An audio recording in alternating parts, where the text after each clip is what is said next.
Bismillahirrahmanirrahim. Assalamualaikum warahmatullahi wabarakatuh. Perkenalkan, nama saya Sipan Raja Febrianti dengan NPM 102200011 dari kelas C1 Prodi Akuntansi STI/STMB Bandung Business School. Pada kesempatan kali ini, saya akan menjelaskan pengalaman dan rencana bisnis yang telah saya susun sebagai salah satu tugas dari mata kuliah Motivasi Kewirausahaan. Setelah lulus dari sekolah menengah kejuruan, saya langsung bekerja di sebuah perusahaan F&B. Pada awalnya, saya ditempatkan menjadi seorang kasir di sebuah food court selama kurang lebih 4 bulan. Lalu saya dipindahkan ke resto cabang menjadi kepala kasir sekitar 5 bulan. Setelah itu saya mendapatkan promosi jabatan dan dipindahkan ke resto utama sebagai staf administrasi dan purchasing. Lalu saya bekerja di sana hanya sekitar 2 bulan karena terjadinya COVID-19 di bulan Maret. Lalu saya pun memutuskan untuk resign.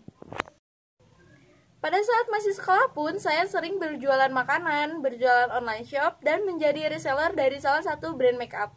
Baik, saya akan menjelaskan produk dari rencana bisnis yang telah saya susun.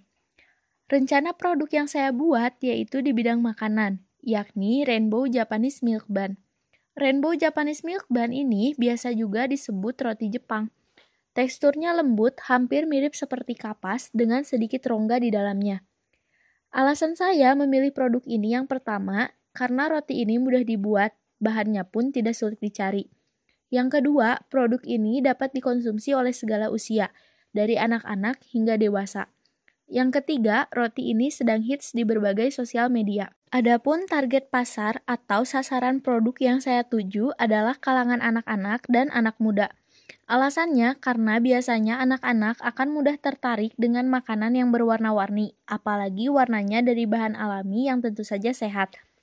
Bagi anak-anak yang menjadi pengguna sosial media, produk yang saya buat ini sangat estetik dan akan menarik mereka untuk membeli dan diupload di sosial media mereka. Saya pun akan memasarkan produk ini secara online dan secara langsung. Keunggulan produk. Pada umumnya, roti ini hanya berwarna putih, maka dari itu, keunggulan dari Rainbow Japanese Milk Bun yang saya buat adalah dengan membuatnya menjadi berwarna-warni, sehingga disebut rainbow atau pelangi. Warna yang saya campurkan juga berasal dari bahan-bahan alami seperti pink dari buah naga, hijau dari daun suji, kuning dari kunyit, orange dari wortel, dan merah dari buah bit. Jadi, selain warnanya yang menarik, produk yang saya buat ini juga memiliki nilai tambahan gizi untuk menunjang gaya hidup sehat di masa pandemi seperti ini. Adapun biaya produksi. Biaya produksi ini terdiri dari 3 jenis biaya. Yang pertama ini ada lembar biaya bahan baku yang terdiri dari rincian bahan baku, jumlah yang digunakan, juga jumlah biaya yang dikeluarkan dalam satu kali produksi. Dengan total biaya bahan baku sebesar Rp26.427. Biaya produksi yang kedua yaitu ada lembar biaya tenaga kerja yang terdiri dari saya dan asisten yang membantu kegiatan produksi.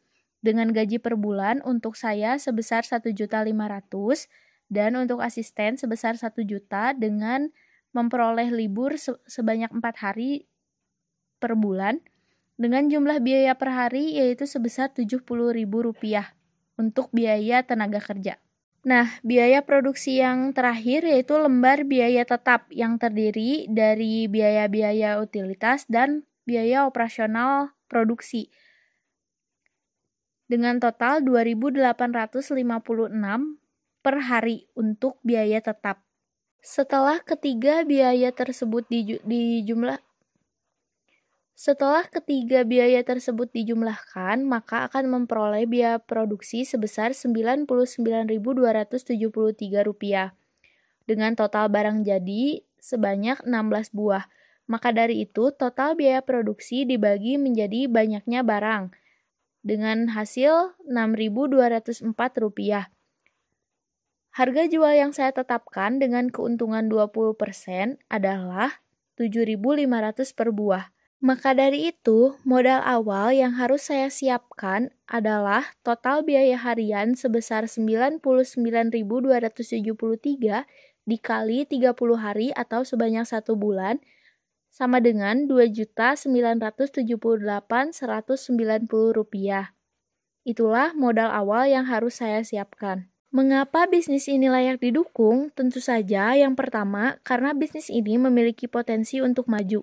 Yang kedua, dapat bersaing dengan strategi dan perencanaan yang jelas. Dan yang terakhir, sebagai salah satu gerakan yang entrepreneur atau wirausaha muda. Sekian yang dapat saya sampaikan. Mohon maaf apabila ada kesalahan. Wassalamualaikum warahmatullahi wabarakatuh.